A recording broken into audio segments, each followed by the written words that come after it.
I also meet a lot of younger people. I'd probably classify Gen Zs as born post 97, roughly. So people 26 and younger. Yeah. This is for them.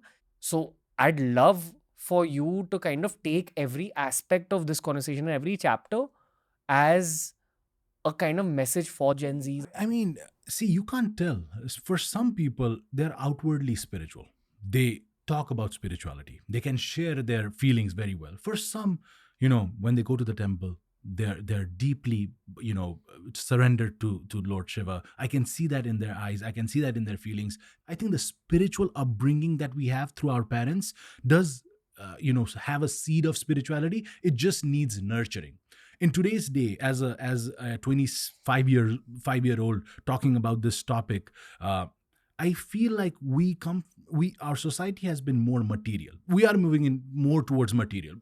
Probably 10 years ago, we were less material or knew less about materialism than today. We are more capitalistic. Materialism is very cool in today's day. So what our parents, because they want the best for us, aspire to do is have a material mindset to us, right? They tell us, son, later have a car maybe better than mine, right? Their dreams about us, what are their wishes for us is to have a comfortable life. What's the comfort there? It's a material comfort, right? Meaning have a better bed, have a better room, have a better house, have a better car.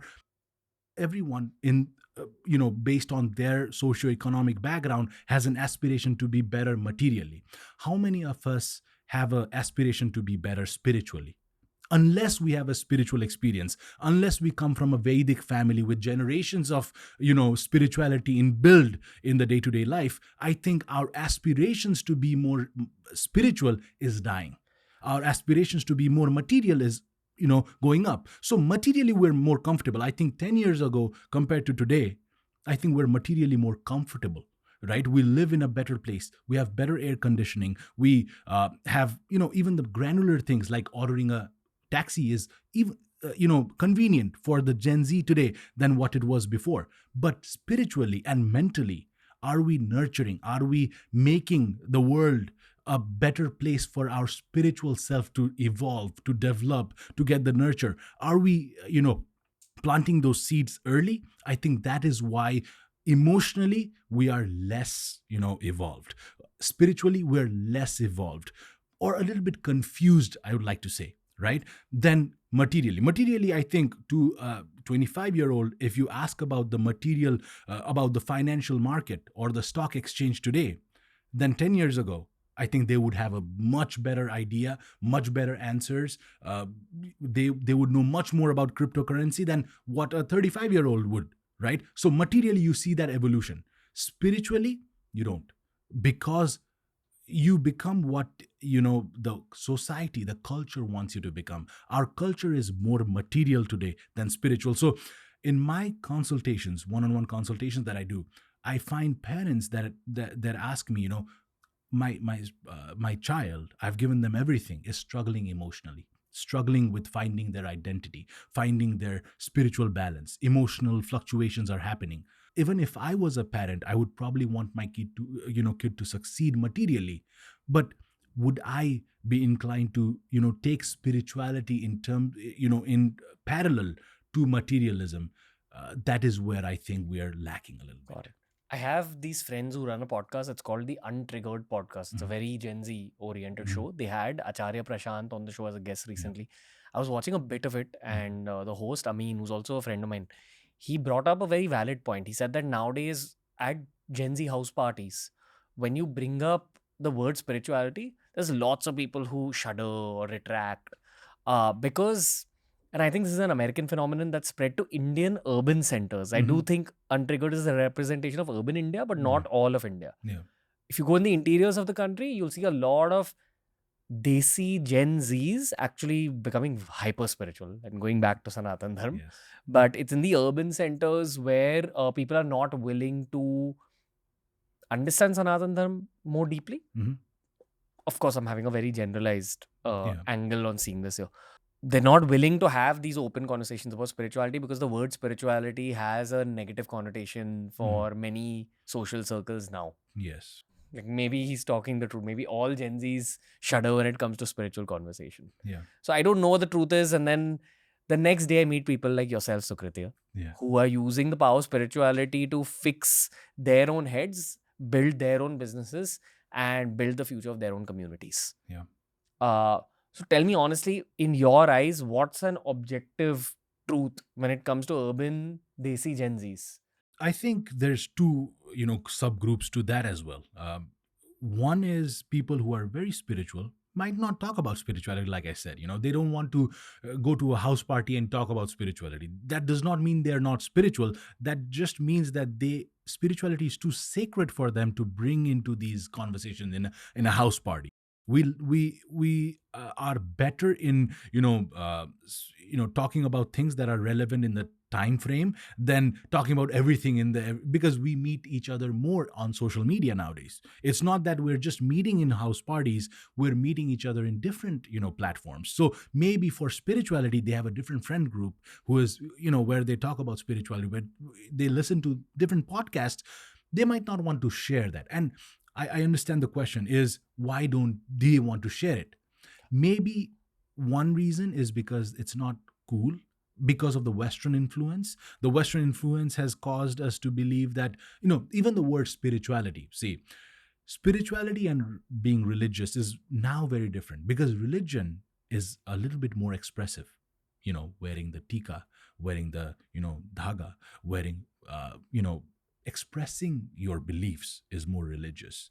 Now we have started to talk about spirituality more because it is more, it is more neutral in most sense. It does not express as widely or as openly as being a religious person. Spiritual person is more who's gonna philosophize. Like I said, they're going to be more philosophical, but when they represent themselves, they're going to be neutral. You won't see a lot of religious aspects to them. You'll see a lot of spiritual aspects to them. So that's already a Western influence. We're not wearing tika just because we want to show that we're from a community. We're wearing tika because there's so much about calming the third eye. There's so much research. There's so much foundation, Vedic knowledge that has been installed into the things that we do naturally today.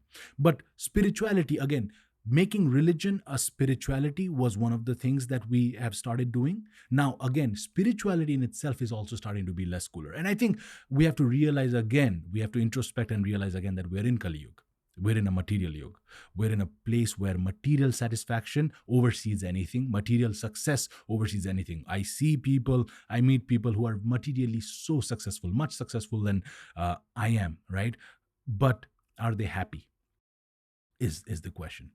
One of the reasons they're not happy is because of avidya. They're not aware of what they're searching for. Like I said, they're not aware of this spiritual truth. They're not aware that spirituality even exists. Spirituality is something that might be like secondhand, like second nature to you. Spirituality might be built into lifestyles for you. But for a lot of people, spirituality is an unknown territory. It's scary to be spiritual. It's scary when you hear someone having spiritual experiences. It's scary when you see someone talk about, renunciation. It's scary because you don't know. Aversion, dvesha, is a clash that has been mentioned, thousands of years ago. They don't want to be spiritual because they're scared, fear, right?